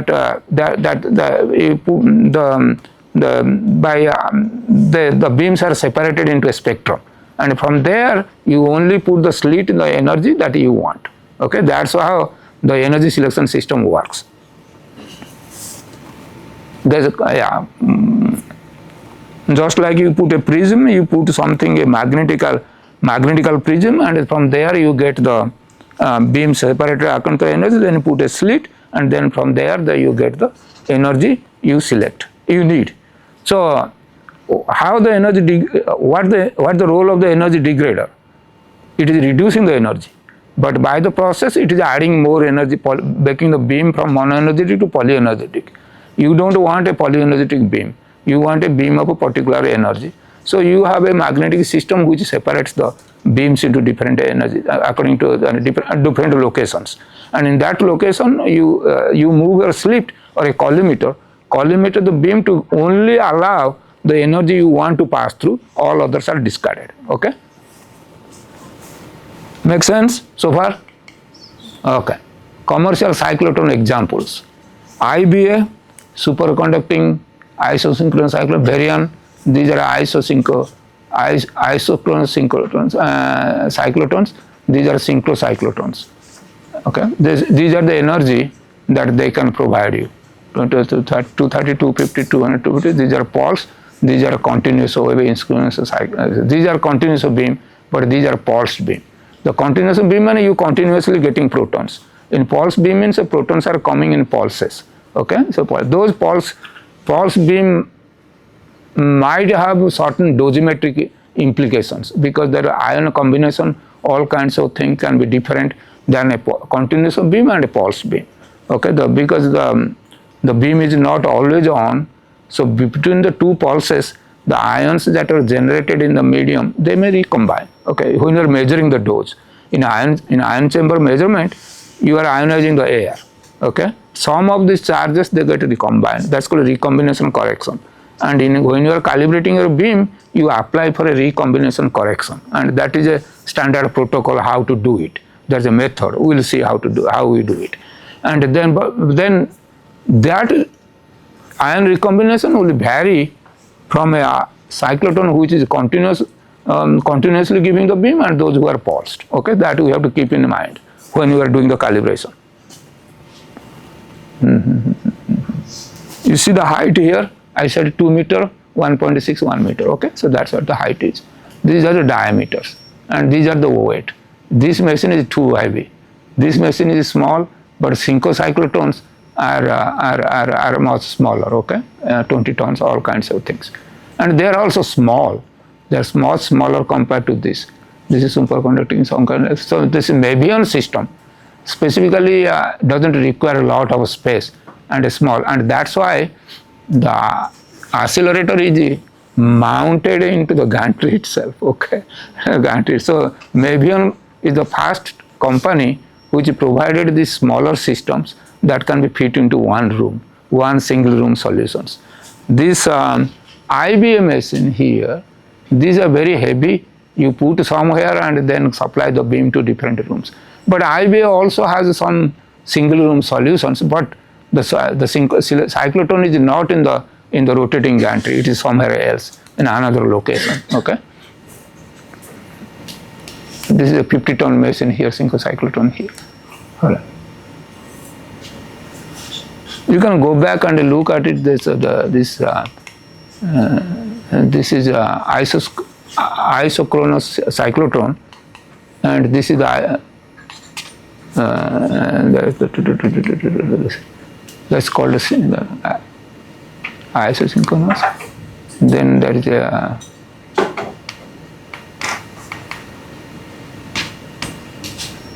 these are isosynchronous. This is the synchrocyclotrons that the synchrocyclotrons. The magnetic field is the magnetic that azimuthal vertical focusing and things like that are used there. So okay. So for us, the important thing to know from an accelerator is the energy that is coming out, and basically all of them have an energy selection system because they only produce one energy, and then you have to know whether it is continuous and pulse, all kinds of things. That's all you need to know. And of course you have to know that if the accelerator is working or not working. You have to make sure that the beam is coming out. All right. This is a Mabian system, very small, reduces the cost from 120 million to 20 million. So substantial cost reduction, but it's only one room system. This 150 million that they are talking about is for multi-room selections, multi-room facilities. Let's look at the synchrotron. Basic of synchrotron: to keep central orbit fixed. Orbit stays same for all energy. This is fixed. Okay. The pre-accelerator injector provides proton of acetylene energy in the synchrotron. There is a bending magnet to form the proton orbit, and there are quadrupole focusing magnets, so that they still, if after the beam is making sure that the beam is remaining focused to stay in this orbit. Okay. And the proton stable region around the central orbit, and then high energy beam transport. Then there is extraction. After it reaches the energy, is extraction, and then go to high energy beam transport. The figure that I saw in the beginning. Okay. I am blocking you. You can go move to another place. Okay. Or you know already. That's okay. But you don't need to suffer. Okay.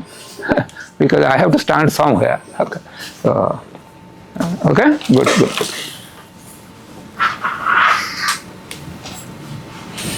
To keep central orbit, magnetic field and RF frequency have to track proton energy. Depending upon the energy, the RF frequency and magnetic field has to be adjusted. By changing up the output energy can be changed by changing the operational parameters. Okay, so whatever the magnetic field you apply and RF frequency, all kinds of things that can determine that what output beam energy can be. So this is our, we have a synchrotron system from Hitachi. There is a LINAC which provides this is a linear accelerator. In a linear accelerator, the proton comes here, and when you are moving from cavity to cavity, and the RF frequency polarity changes. So they are coming in such a way that always when in phase with the acceleration, so they are getting accelerated. And once it achieves 7 MeV protons, then it is a low energy beam transport, then it is injected to the synchrotron. So initial 7 MeV protons are created by LINAC, and then this goes to a synchrotron ring, then it beam then bump magnets to form injection and extraction orbit. RF cavity for acceleration, that you provide the radio frequency energy for the beam to keep on accelerating. Sextile pole magnets to form extraction condition for extraction, extracted by RF kicker, and that is some electrostatic device, energy selection device, and a septum magnet. So that's how the beam is being extracted, and then it goes to the beam monitor. That's where most of the work is done for us. Once it goes there, so before it goes, there are some tests here making sure that the beam is properly focused, your profile is not changing than what you are expecting. Okay. So in a synchrotron system, what happened? Yeah.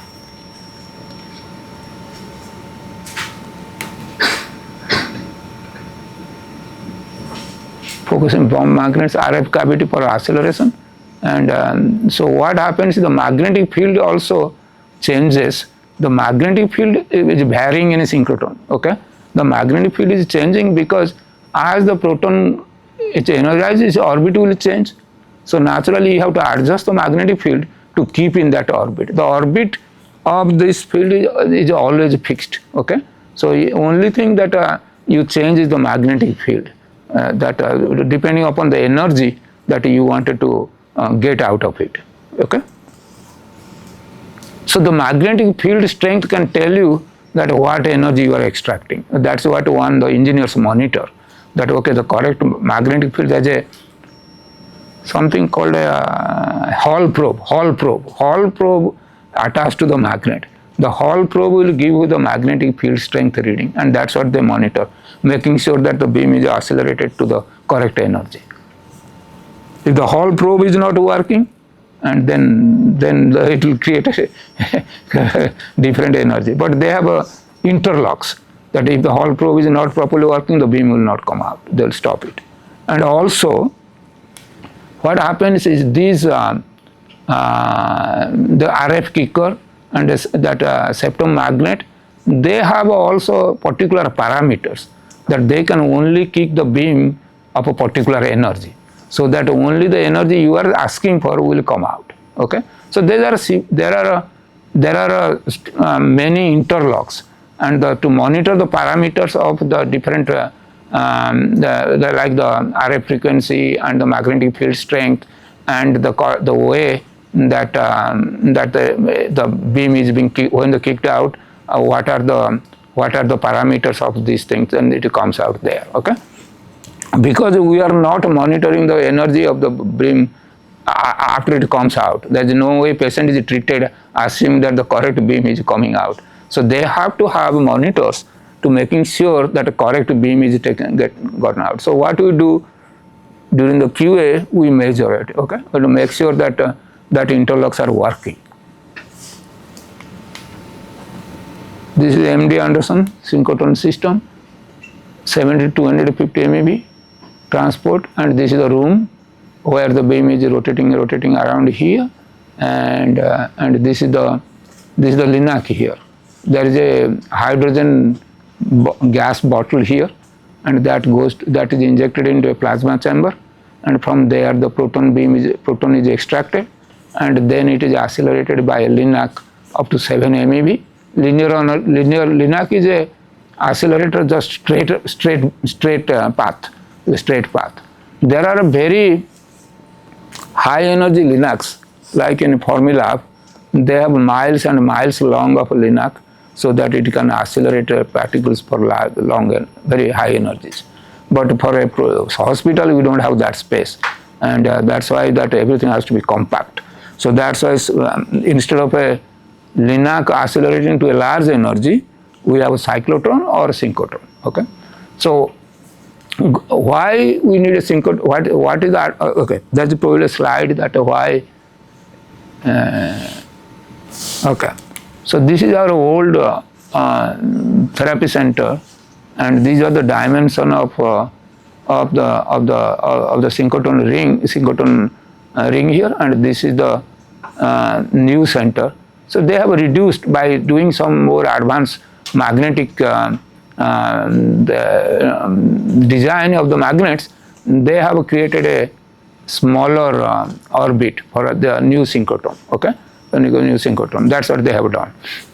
And then of course there's a rotating gantry, and this is the rotating gantry. Okay, we'll come to so Hitachi, who has a lot of expertise on a synchrotron technology, they are trying to create a smaller system. The one reason is in a synchrotron, the dose rate, the amount of protons coming out per second is very slow, is very low because of the nature of the acceleration, and because the beams are bounced, heavily pulsed and all kinds of things. So the dose rate is inherently very low. And nowadays, with something called a flash radiation, that ultra high dose rate radiation works better. So they are trying to come up with something where that will deliver a protons at ultra high dose rate. Okay, so they are trying to combine the synchrotron and cyclotron technology together, and to create that kind of a machine. Okay, but that's still in the developmental stage. nobody is using it. It's not available commercially. Okay.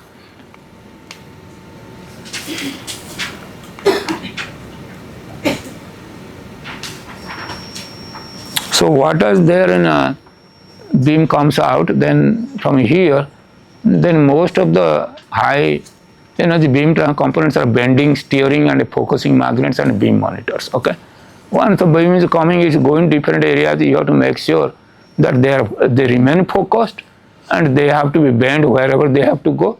So they have bending, steering, and focusing magnets, and then eventually it will reach the room end of the path where the beam patient will be irradiated with that beam, and that, I think I have a diagram here.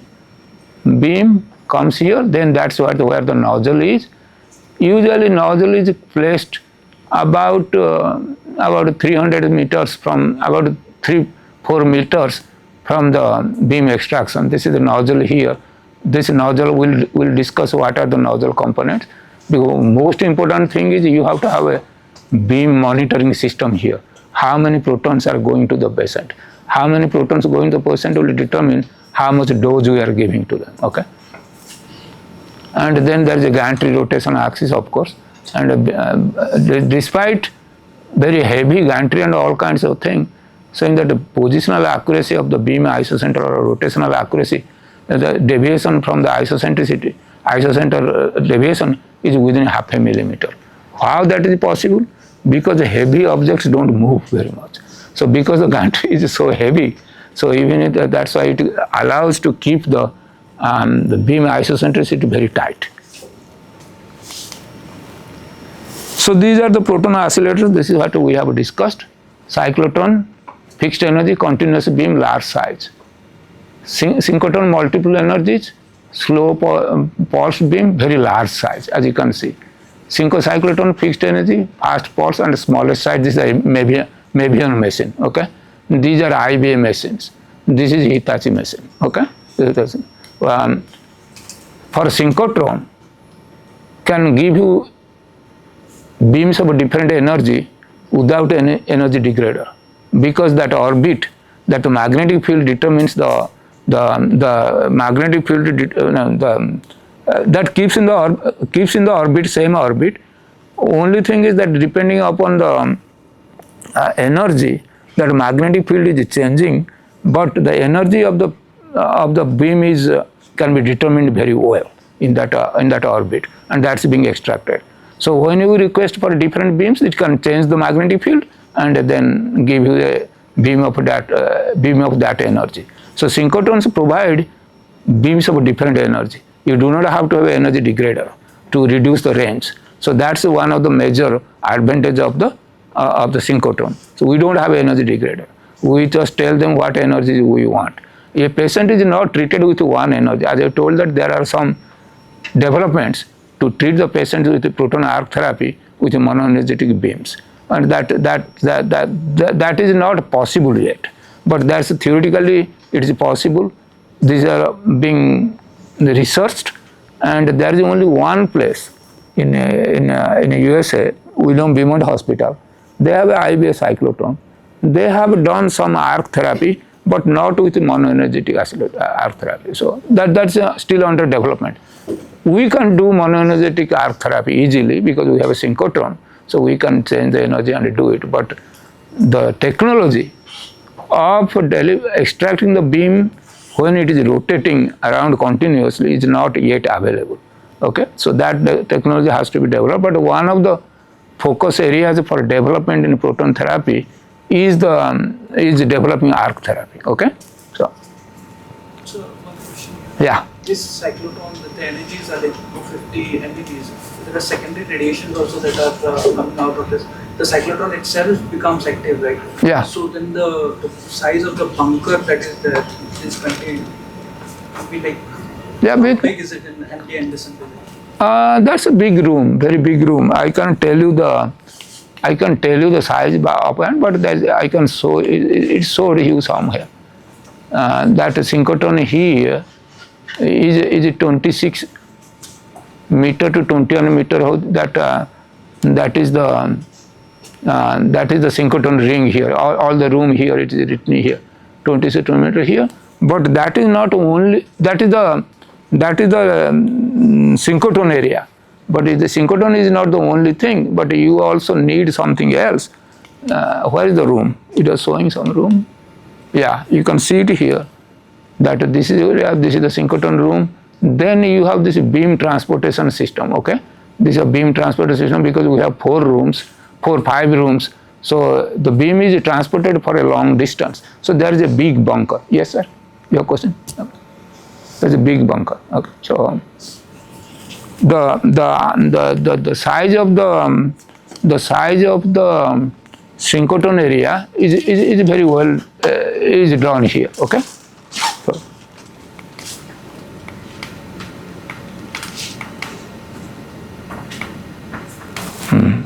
for cyclotron and synchrotron, energy and range is changed by inserting an observing edge, degrader and energy selector, but synchrotron you don't need that. This is the rotating gantry. And safe, precise, reliable rotating angle coverage of plus 190. Actually, we have a 360 degree, plus minus 190. So that whole can rotate all around the patient. If you want to know more about the different aspects of this cyclotron, syncocyclotron and synchrotron, this is written, this is all tabulated here, very nicely tabulated here. I am not going to go through this, but this is a reference here. Yours probably I will give you the slides, to you can always look at it. Okay, this is not necessary to go through everything of that. Not, it will take a long time. So, but these things are all very well known. Okay, the vertical focusing for a syncocyclotron is weak, and this is much better, and synchrotron is pretty strong. Intensity control easier, average very difficult. Okay, footprint, the syncocyclotron, that's a Mavian system, is much smaller. The complexity cyclotron, this is easy because you don't have that azimuthal vertical focusing. So complexity is easy, average. Synchrotron is the most difficult thing. Okay, because you have it requires a lot of care. Okay, expensive child, expensive machine requires a lot of care. Okay, but that's what we chose. For some reason, we thought that we don't have to have energy selection. The proton, the neutron contamination will be less, and we can do spot scanning easily by different energies. Okay, so that's I'll tell you later on when we go into practical things how we are using our system. And also, the power consumption is very high for synchrotron, syncocyclotron. So Mavian machine wins from many aspects of a system. Cost is the lowest here. Okay, so but it's not that simple as it appears here, because when you have a machine, very large machine, very compact and heavy accelerator attached to the gantry, it has its own problems, and beam extraction, all kinds of things. So the technology is used, very much used at very different places, and a lot of people have a Mavian system, but I have worked only with synchrotrons, so I have no experience with other systems. But we are getting some cyclotron-based system, I-based system also. Okay, so that way, because the dose rate is so high and the synchrotron dose rate is so low, so there is some interest to study the dose rate effect and specifically go to flash radiation. And furthermore, the synchrotron facility is so big, you cannot have a synchrotron without feeding them to multiple rooms. It's not cost effective. If the synchrotron is down, all rooms are down. But with IBA or Mavian system, because these are single room systems, then you have some control. Okay, when one room goes down, the other room is not going down because they are single room. The accelerators are separate. So we are getting some single rooms instead of having a mass. Again, one cyclotron or synchrotron feeding to multiple rooms. This time it is decided that we will get 3 single rooms. so that they are all independent. We have a new system, new facility just 2 years old. They have a Hitachi machine and 4 different rooms, all scanning beam. But this is an addition. The old center is now have to upgrade it. So that's what we are going through. So single room solutions are much cost effective, easy to maintain, and all kinds of things. So beam shaping methods. Eventually, what time is now? Please tell me. I have 10 minutes? Okay. The lecture will continue. I have 2 more hours lecture. So I'll have more energy after eating lunch. Okay. So beam shaping methods. These are the kind of beam shaping technique used to get the beam or the field that you need to treat a patient. Okay. Those are called passive or double scattering. In this case, what you do is you put some physical devices to spread the beam. That's called a passive or double scattering. These things are easy for me to deal with because this is what we do for everyday kinds of thing. Okay, so I don't do everyday the linac or synchrotron maintenance. Okay, if the synchrotron is down, that's the engineer's problem. So long as they tell me that beam is ready for your testing, I go and test what the beam is coming out to make sure it is okay. But you need to have a technician team or engineering team who are very knowledgeable about a cyclotron or synchrotron. Otherwise, your system will be down most of the time. Okay, if they don't, so if there is not, because there is no beam, what can you do? Is just sitting idle there, and the hospital will be not very kind with them. That our beam is down, we are not able to treat our patients. And what do you do if the machine goes down? Because you have only one accelerator linac, so that's why multiple rooms are with single room machines in multiple rooms.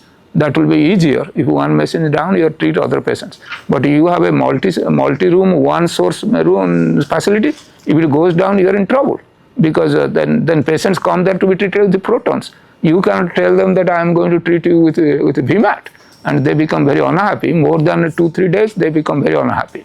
Okay, so that's why, although physicists know many things, they can repair the cyclotron or synchrotron. So that's why you have to have a great engineering team to operate a proton therapy facility or a Hivian facility. So, and pencil beam scanning. This pencil beam scanning is now the most popular method of delivering proton beam. What is pencil beam scanning? Protons have a magnetic moment. Okay, magnetic moment. You can always take a very narrow pencil beam that is coming out of the synchrotron and have a scanning magnet, and that can move the beam to different locations. Okay, different locations. Just like in a high dose rate brachytherapy after loader, you have a irradium source, you connect to a catheter, and then source can move to different location. Similarly, you have a very narrow proton pencil beam coming out of the cyclotron or the synchrotron, and then you apply a magnetic field which can scan the beam in X and Y direction. So you have the transverse, the lateral spread created by the scanning magnets. The bending magnet bends the beam to the room. The scanning magnet scans the beam in the lateral direction. In the longitudinal direction, the depth selection it is done. How do you modulate the beam? By energy selection. Okay, so that's what the pencil beam scanning is. I'll show you later. But the uniform scanning also. In this case, in a uniform scanning, you don't put a physical device to spread the beam in the lateral direction. You just have another magnet to spread it, but that the beam is not a pencil beam. The beam is a very broad beam that is coming out of the accelerator. So that's just like a very rapid raster scanning, kind of raster scanning, continuous scanning. So that way, that's like the television screen where the electron beam is scanned. So these are the uniform scanning beam. I'll show you some diagrams. So this is the physics of a passive scattering mode of a beam delivery. There's a very nice article in Physics Today. Those of you who are interested in physics, Physics Today is a great magazine. They explain things in a way so that you don't have to be an expert on a particular field. So this is what is explained here, how the physics of passive scattering mode works. You have the beam is coming out from the accelerator. This is in the nozzle. Beam is coming out and sending through going through the nozzle. In the nozzle, all those beam spreading devices, beam monitoring devices are there. I'll show you a nozzle. So that is where the most of the work done by the physicist, and that's what we try to check those components very well. Okay, very precisely. They should work very well so that the beam characteristics are not changed. So you have something called a range shifter wheel that is rotating, and as the beam is going through, a different thickness material is put in the path of the beam, so that the bragg peak is shifted to different location, and when you combine them, you get a spread out bragg peak. That's the longitudinal direction beam spreading. Okay, so then after it comes out from there, then it goes through a fast scatterer.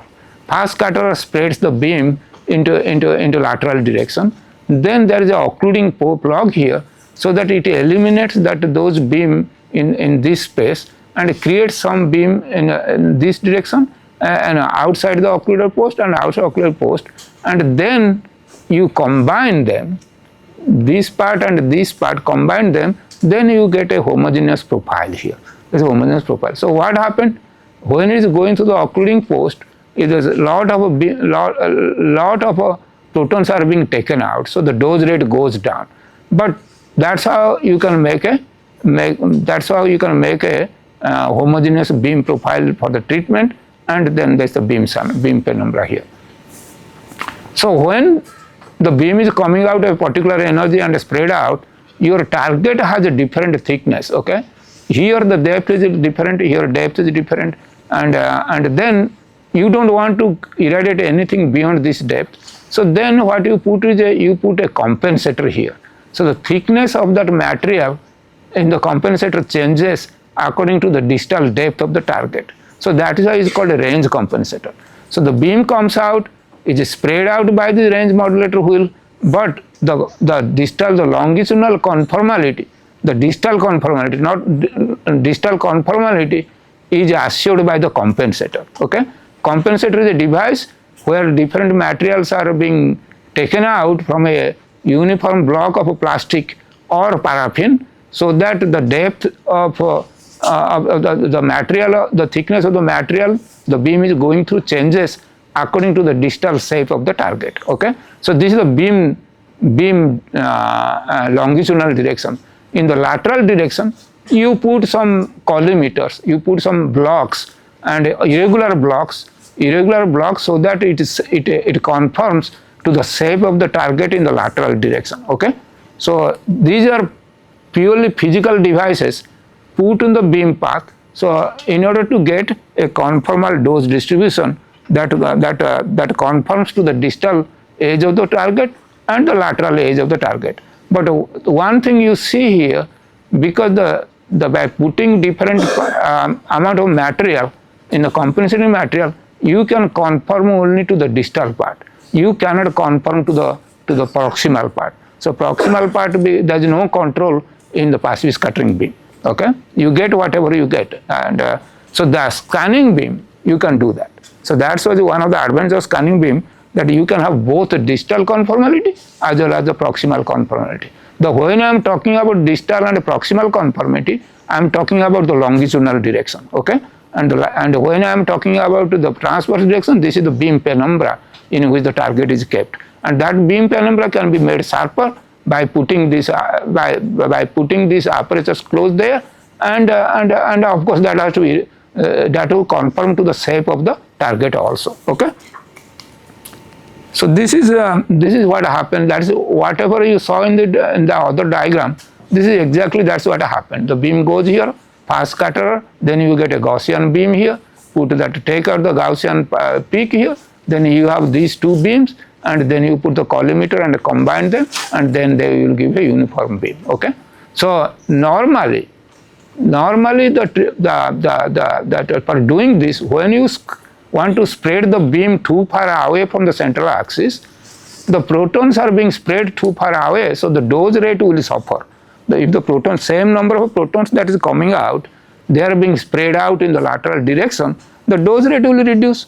Okay, so in order to and also your field has to be large enough to treat the large tumor. So that's why the isocenter or the treatment distance from the beam source is very large in proton beams, because that will spread the beam later on. So that way you get a large fields. You can expand the field to your treatment. Okay, we'll stop soon. So this is the lateral profile of that passive scattering beam, and these are the spread out black beam you have already shown by putting a range modulating hue there, and this is the passive scattering nozzle. So in the passive scattering nozzle, the beam is coming here. You have the profile monitor that the beam that is coming out is good. There is no contamination, and this monitors the beam. Then you have a range modulating wheel to spread the beam in the longitudinal direction. Then you have a second scatterer. Then you can have an X-ray tube to take the image of the patient that is being treated. Then there are range shifters that will help to reduce the beam to whatever magnitude you want it to, because the beam is coming with a particular energy. That energy may not be, in synchrotron. You can have various choices, but that change of energy from one energy to another energy takes some time. So in order to save that time, you can keep the same energy, but add some range shifters here, just like the energy degrader. Okay, that was in a passive scheme in order to reduce the number of beams that you are asking for. So that way the layer changing time can be reduced. But this adds more work, or adds also more neutrons also. Once you put range shifters, they can produce more neutrons. So in the pencil scanning beam, when you are in a synchrotron, when you don't need a range shifter, what you do is you just change the energy layers. Then what happens? This is a dose monitor, of course. You have to monitor the dose, and then flatness monitor, and then square collimator. Then you have the patient-specific collimators, and this is the range compensator here, and this is the irradiation head. So here this is a block collimator, but all the collimator and the compensators can be put it here. In order to get sharper penumbra, these devices should be put as close as to the patient. Okay, because if you have a large air gap, the penumbra will be broader. So that's why all these things are placed in a movable snout, so that depending upon the patient setup and all kinds of things, you can move it to whatever closest location without creating collision with the patient. Okay, so that's how these nozzles are designed. Okay, we'll stop here and we'll continue. Okay, with the scanning beam.